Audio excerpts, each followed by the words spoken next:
my name is Dr. Akansha Chauhan. I am working as a fertility consultant at Lima Fertility Center, Greater Kailash 2, New Delhi. So आज हम बात करेंगे कुछ ऐसे myths के बारे में जो IVF के लिए नॉर्मली हमें सुनने में मिलते हैं, तो उनको आज हम एक थोड़ा सा करेक्ट करने की कोशिश करेंगे इस वीडियो में। सो जो कॉमन से सवाल हम IVF के बारे में सुनते हैं उसमें से सबसे पहला सवाल ये है, क्या IVF जो है सिर्फ एल्डरली कपल्स के लिए बनाया गया है या एडवांस एज के लिए बनाया गया है? तो ऐसा बिल्कुल नहीं है। जो IVF है वो एक करेक्ट एज पे किया गया तो ही उसका बेनिफिट है। सो अगर इसमें ये डिपेंड करता है कि हम IVF किस वजह से कर रहे हैं। अगर कपल के ट्यूब्स में प्रॉब्लम है या फिर सिवियरली उनका मेल फैक्टर का इशू है, अगर ये सब कारणों से IVF या अनएक्सप्लेन्ड इनफर्टिलिटी है जिसमें उनको कोई कारण नहीं समझ आ रहा, तो ऐसी कंडीशन में अगर IVF को सही समय पे किया गया तो ही उसके बेनिफिट्स हमें मिल सकते हैं। अगर आप एक एडवांस एज में IVF स्पेशलिस्ट के पास पहुंचते हैं तो IVF भी हम आपके गेमीट से ही करेंगे, तो हमें जिस तरीके का अंडा मिलेगा, जिस तरीके का स्पर्म मिलेगा, उसी से हम भ्रूण बना के अंदर रखेंगे। अगर उम्र बढ़ गई है तो क्वालिटी अंडे की भी खराब होती है, स्पर्म की भी खराब होती है और उसके बाद IVF के सक्सेस रेट्स भी कम हो जाते हैं। इसलिए सही समय पर किया गया IVF हमारे लिए सबसे ज़्यादा फायदा कर सकता है। दूसरा सवाल ये आता है कि IVF क्या गारंटी प्रोसीजर है? क्या 100% चांस होता है कि IVF से बच्चा हो ही जाएगा?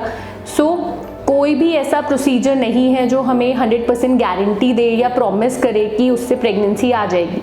बट हाँ, IVF के द्वारा IVF सबसे एडवांस टेक्निक है जिसके द्वारा बच्चा जल्दी से जल्दी किया जा सकता है। अगर कोई भी कपल या कोई भी पेशेंट इससे जूझ रहा है कि भाई प्रोबेबली उनका सेल्फ नेचुरल तरीके से या ओव्यूलेशन इंडक्शन के द्वारा बच्चा नहीं हो पा रहा है, तो IVF के द्वारा वो बच्चा होने की प्रोबेबिलिटी, अगर उनकी उम्र सही है और सारे पैरामीटर सही हैं, तो इसके चांसेस 50 से 60% होते हैं कि प्रेगनेंसी आ ही जाएगी और समय से आ जाने पर हमारे रिजल्ट्स और अच्छे हो सकते हैं।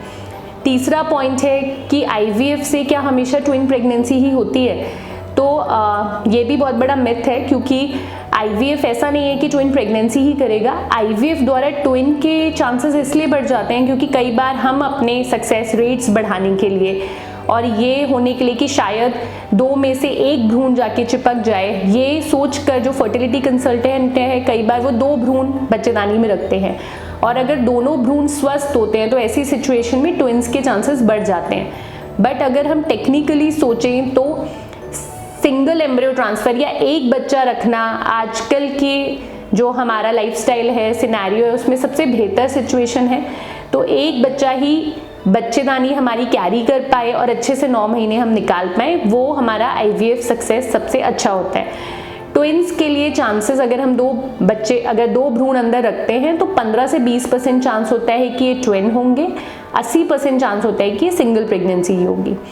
चौथा सवाल होता है कि क्या IVF बहुत पेनफुल है या हमें बहुत ज़्यादा उसके अंदर जो है बहुत किसी पेनफुल प्रोसीजर से गुजरना पड़ता है? तो ऐसा बिल्कुल नहीं है। IVF के अंदर इंजेक्शंस लगते हैं जो कि नॉर्मल इंजेक्शन जितना ही पेन करते हैं, तो ऐसा कोई बहुत पेनफुल प्रोसीजर नहीं है। बट हाँ, इंजेक्शन का कोई शॉर्टकट नहीं है, तो जितना इंजेक्शन एक नॉर्मल इंजेक्शन में दर्द होता है उतना ही IVF के इंजेक्शंस में दर्द होता है। हो सकता है कि इंजेक्शंस थोड़े लंबे समय तक लगे क्योंकि हमारे शरीर में खुद से हार्मोन की कोई प्रक्रिया नहीं हो रही। इन इंजेक्शन द्वारा हम हार्मोन की प्रक्रिया अपने शरीर में करते हैं, इसीलिए इंजेक्शंस का लगना थोड़े लंबे समय तक IVF प्रक्रिया में किया जाता है।